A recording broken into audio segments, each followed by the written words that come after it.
प्यारी सत्संग जियो, गुरु शब्द अपने आप में बहुत बड़ा शब्द है। गु का मतलब अंधकार होता है और रू का मतलब प्रकाश। जो अज्ञानता रूपी अंधकार में ज्ञान का दीपक जला दे और बदले में किसी से कुछ ना ले, वही सच्चा गुरु होता है।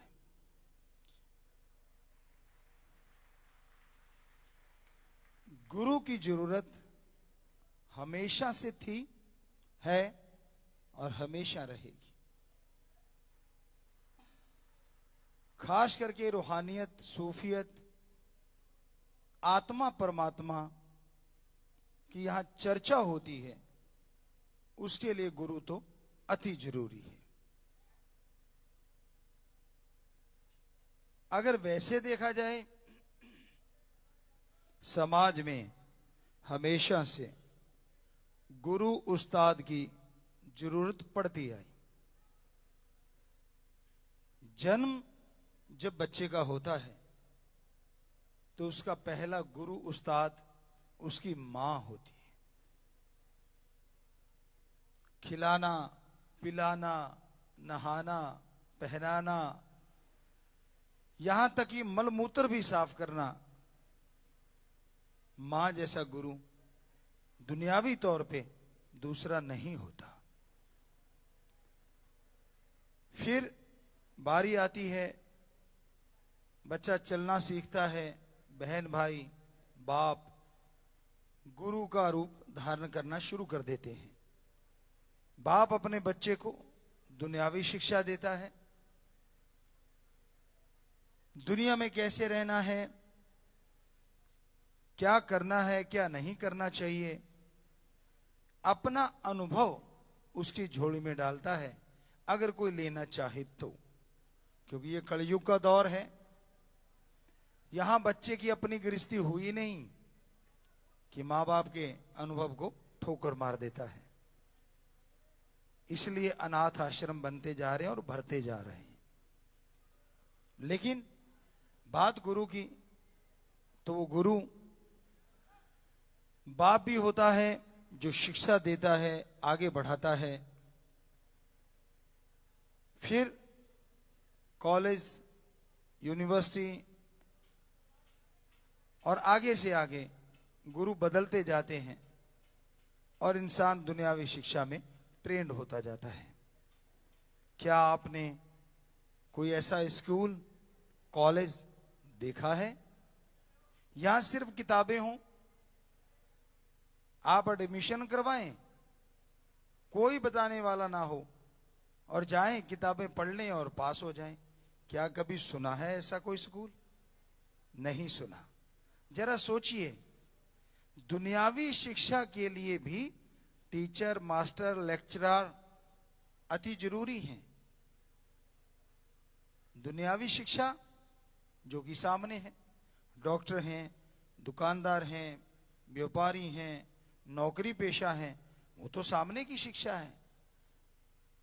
लेकिन एक ऐसी शिक्षा जो रूहानी है, आत्मिक ज्ञान, आत्मा का परमात्मा से मिलन कैसे हो, वो तो बाहर दिखता नहीं ना। तो आप ये कैसे कह सकते हैं उसके लिए गुरु की जरूरत नहीं है? जब दुनियावी ज्ञान के लिए जरूरत है तो उसके लिए भी गुरु की जरूरत बहुत ज्यादा है। आप यार, दोस्त, मित्र भी कहीं ना कहीं छोटे मोटे ज्ञान के लिए एक दूसरे के गुरु का काम कर जाते हैं। आपको नॉलेज है, अपने दोस्त को देते हैं, दोस्त अपना नॉलेज आपको देता है। तो कहने का मतलब जो ज्ञान दे दे वो गुरु दुनिया में माना जाता है। लेकिन सर्वोत्तम स्थान रूहानी सूफी गुरु का होता है। सूफी रूहानी इसलिए क्योंकि वो समाज में रह के समाज को बदलता है, प्रैक्टिकल लाइफ में ज्यादा यकीन करता है। पिछले इतिहास में जितने संत, पीर, पैगंबर, उनकी पाक पवित्र बाणी हुई, पवित्र ग्रंथ हुए, उन सबको पढ़ता है, सुनता है, उनसे ज्ञान हासिल करता है। लेकिन यहीं बस नहीं करता, फिर वो खुद प्रैक्टिकल मेथड ऑफ मेडिटेशन, खुद अनुभव करता है, फिर वो गुरु को उसका गुरु जब ये सोचता है, ये देखता है कि हां अब ये परिपूर्ण हो गया है, परफेक्ट हो गया है, ये आगे दूसरों को भी रास्ता दिखा सकता है, तो गुरु फिर समाज में से विकार हटाने के लिए, यानी नशा, वैश्यावृत्ति, मांसाहार, बुराइयां, जितनी भी बुराइयां समाज में हैं, सबको हटाने के लिए वो गुरु का मंत्र देता है जो उसने खुद अभ्यास किया होता है। गुरु मंत्र गुरु का मंत्र नहीं होता। गुरु मंत्र यानी गुरु के पास वो शब्द, वो मेथड, वो युक्ति जो परमात्मा का नाम होता। बाय नेम गुरु गॉड को पुकारता है, क्योंकि उसको उसका गुरु बताता है कि ऐसे पुकारना है। और जब वो पुकारता है, उन रास्तों पे चलता है, भगवान वाले रास्तों पे, उन रास्तों पे चल के जब वो अपने परम पिता परमात्मा के नजारे देखता है, गुरु सतगुरु के नजारे देखता है, और गुरु आदेश कर देता है कि जा बेटा अब तू गुरु का रोल निभा, तो गुरु समाज में आता है। फिर वो समाज में वो ही मंत्र देता है जिसका खुद अभ्यास किया होता है। और गुरु क्या कहता है? मैं भी इंसान हूं, आप भी इंसान हैं। अगर भगवान के इन शब्दों से मुझे भगवान की खुशियां मिली, भगवान के नजारे मिले, तो अगर आप भी अभ्यास करोगे तो आपको क्यों नहीं मिलेगा?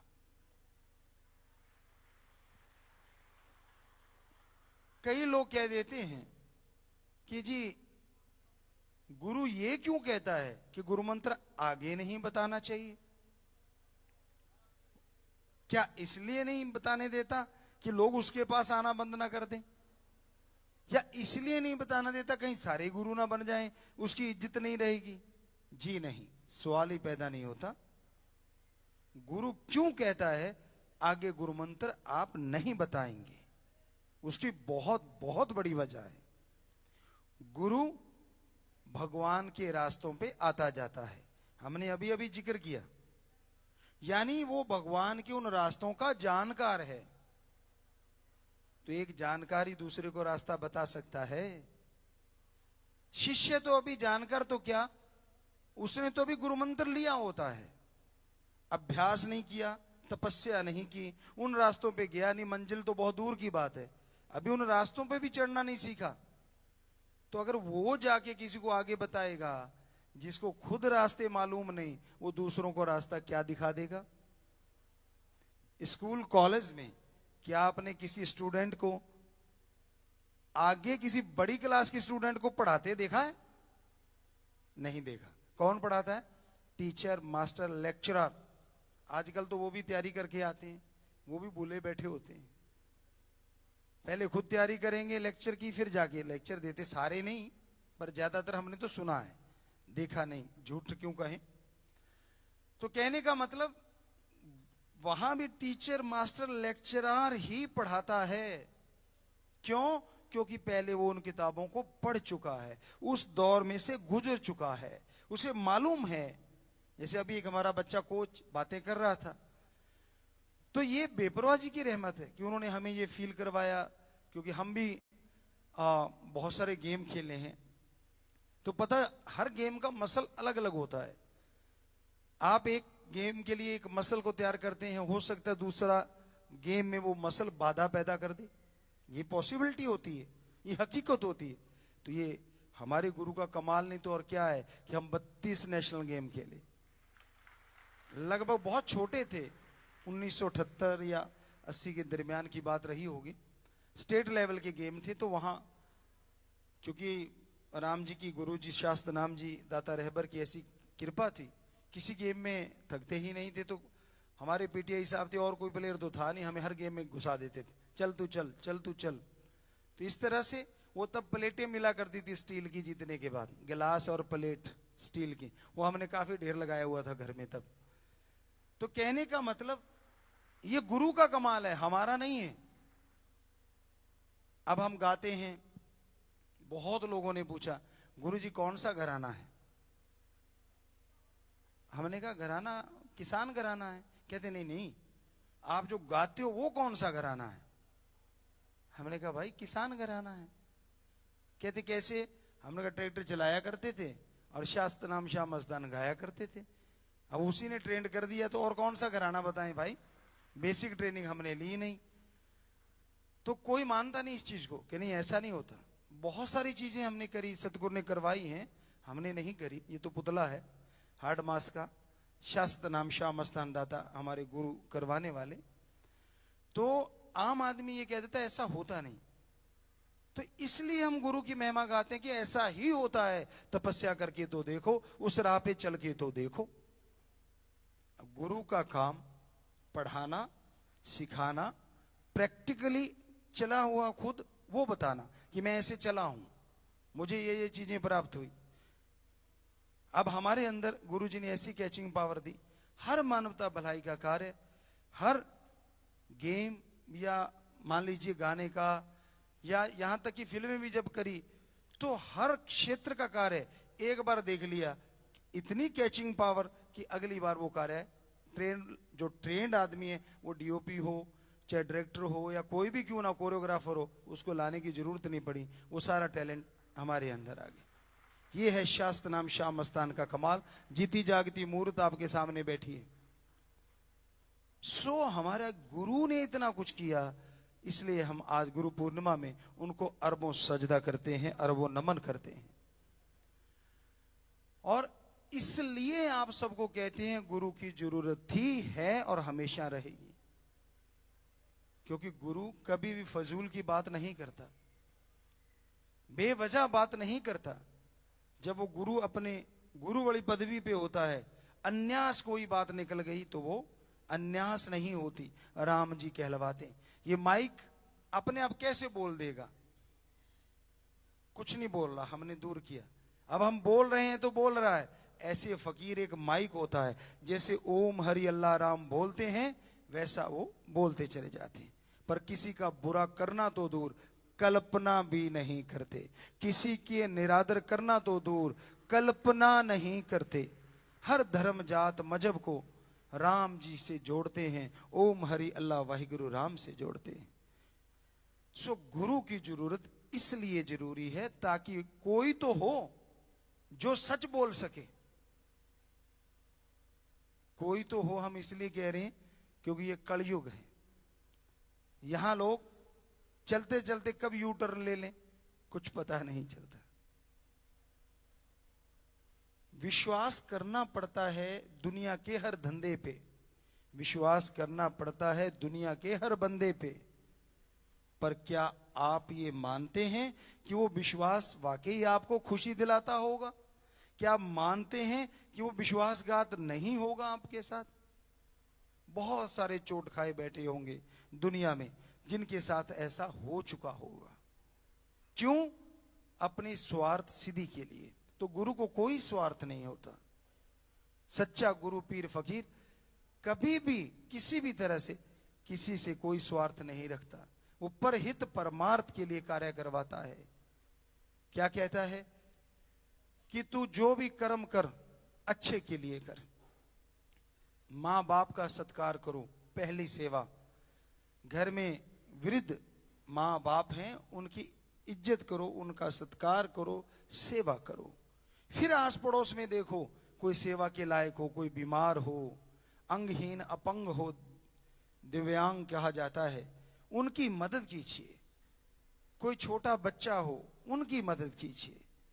तो गुरु शब्द बहुत बड़ा है और इसकी गरिमा बहुत बड़ी है। हम तो एक आपके सेवक हैं, चौकीदार दासनदास हैं, पर हमारे दाता रहबर गुरु शास्त्र नाम शाह मस्तान हमेशा हमारे से बुलवाते रहते हैं, जिससे सबका भला हो, हर किसी का भला हो। उनके रंग हैं, वो जैसे रंग में रंगना चाहते हैं, शिष्य उसी रंग में रंगता चला जाता है। पर ये हकीकत है, वो कभी भी गुनाह के, बुराई के, किसी भी गलत काम के लिए किसी को ना तो रंगते हैं और ना रंगने की प्रेरणा देते हैं। ये गुरुओं का मकसद होता है, समाज में रह के समाज का भला करना, समाज में रह के समाज को एक अच्छी दिशा देना। तो बेपरवाह जी के वचन थे, दिन दुगनी रात चौगनी, और आज लगभग 6 करोड़ लोग नशा छोड़ चुके हैं। जो बेमिसाल है उनका रहमो करम, ये उन्हीं का रहमो करम है। तो गुरु की महिमा जितनी गाते जाओ उतनी कम है। बिन कहे बिन सोचे जो राम की, ओम की, अल्लाह वाहिगुरु गॉड की इबादत भक्ति करते हैं, गुरु जी प्रार्थना करते हैं उनके लिए, और राम बिना कहे उनके काज संवार देता है। तो प्यारी साथ संगत जियो, आज गुरु पूर्णिमा के दिन एक ख्याल आया ही नहीं, किसी सज्जन ने बताया, किसी बुद्धिजीवी ने बताया, हम उनका नाम भी ले लेंगे अगर ख्याल में आ गया तो, कि गुरुजी कुछ ऐसा काम भी करना चाहिए। तो हम साथ संगत से चाहते हैं कि आज मानवता भलाई का वो कार्य अपने जरूर शुरू करना है, लेकिन उसके लिए हमें लगता है परमिशनों की जरूरत पड़ेगी। हालांकि मिल जानी चाहिए आसानी से, क्योंकि हमने ये सुना कि स्वच्छ भारत की मुहिम चली हुई है, अंदर भी सुना करते तो ये उसी को पूरा करने की कड़ी है। तो वो कार्य ये है, आप यहाँ के सेवादार जिम्मेवार उनसे मिलके कार्य शुरू कर सकते हैं।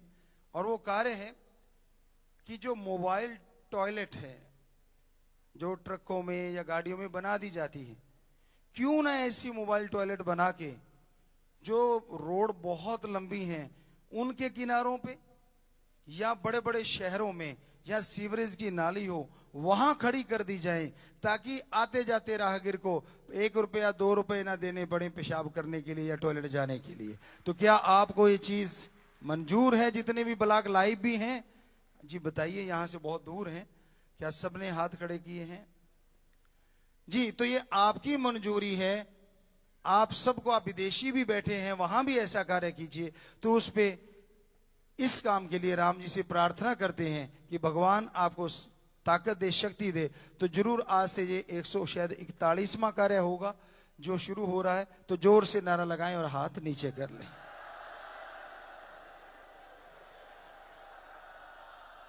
आशीर्वाद आशीर्वाद।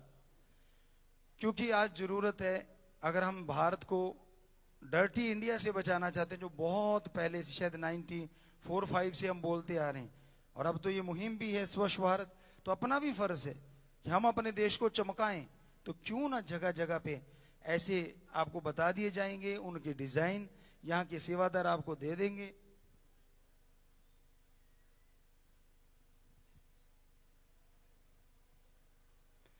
हाँ जी, तो बड़ा अच्छा सुझाव है आपका, और हमने उसे कबूल कर लिया और साथ संगत ने भी उसे मंजूर किया है। तो ये मुहिम अब चलाई जाएगी और साथ संगत ने मान लिया, लेकिन उसके लिए जबरदस्ती कोई नहीं, परमिशन लेनी हो वो परमिशन लीजिए, या सीवरेज है वो भी देखना पड़ेगा हमें, या फिर जैसे अंदर टैंकी लग जाती है यहाँ डिजाइन कर देंगे। कोशिश करेंगे, हमें भी इस चीज का होता है कि हम कोई ऐसी चीज, जैसे हॉस्पिटल था छोटा वो डिजाइन, तो इसको डिजाइन करने की कोशिश करेंगे 1 आधे दिन में, ताकि साथ संगत उसी डिजाइन को आगे बढ़ाती जाए।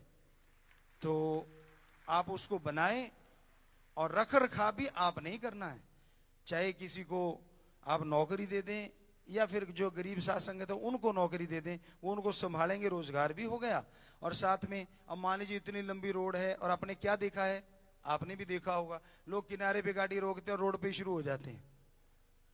तो क्यों ना ऐसी चीजें, बड़ी जो लंबी चौड़ी बड़ी रोड है उनके किनारे हों, बड़े बड़े महानगरों में हों, वहां भी नहीं मिलता। कई जगह तो बहुत पहले से है कि भाई तूने जाना तो 1 रुपया लगेगा, 2 रुपए लगेंगे, ऐसे ऐसे शायद टॉयलेट वगैरह या बाथरूम वगैरह बने हुए हैं, वॉशरूम। तो ये हमने देखा था, शायद चंडीगढ़ की ही बात हो वो, हम एक बार गए थे बहुत पहले 82 में शायद या 83 में। तो ये देखा था वहां, हमने कहा अच्छा इसके लिए भी पैसा? कहता हाँ जी 50 पैसे लगेंगे, 1 नंबर के लिए 2 नंबर के 1 रुपया। तो हमने कहा 50 दे गए, 2 नंबर कर ले, चेक करते हो क्या? तो अपने बड़े हैं तो ऐसे ही। तो कहने का मतलब ये ना करना पड़े। एक राहगीर है बेचारा, एक तो वैसे ही तंग है, तो क्यों ना ऐसी जगहों पे वो फिट कर दिए जाए और भारत स्वच्छ भी रहेगा और कोई बाहर वाला आके डर्टी इंडिया भी नहीं कहेगा।